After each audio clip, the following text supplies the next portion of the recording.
আসসালামু আলাইকুম। আচ্ছা, তোমরা তোমাদের গণিত এমসিকিউগুলো করে থাকো, সেখানে অবশ্যই প্রত্যেকটাতে ১ মিনিট করে সময় থাকে, কিন্তু ১ মিনিটে তাড়াতাড়ি করতে পারা তোমাদের জন্য সুবিধাজনক হবে।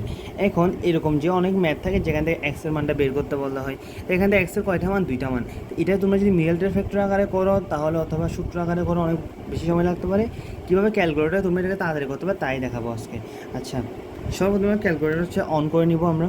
অন করে নেওয়ার পরে এখানে একটা মোড সিএলআর অপশন আছে, এটাতে বারবার ক্লিক করব। ক্লিক করলে এখানে ইকিউ এন আসবে, তারপর আমরা এখানে 1-এ ক্লিক করব। সাইডের চিহ্ন আছে সেটাতে ক্লিক করব। এরপরে ডিগ্রি আসলো, তাহলে 2-তে ক্লিক করলাম, ঠিক আছে। এবার এখানে এ হচ্ছে কি আমাদের এক্স স্কোয়ারের শখ, সি 1। এরপরে বি হচ্ছে আমাদের এক্সের শখ, সেটা হলো কি 12।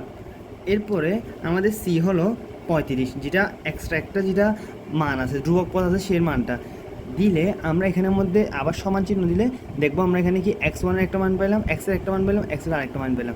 এই অপশন থেকে বের হওয়ার জন্য তোমরা মোড সিএলআর এ ক্লিক করে এখানে যে 1 আছে 1-এ ক্লিক করলে এই অপশন থেকে বেরিয়ে যাবে।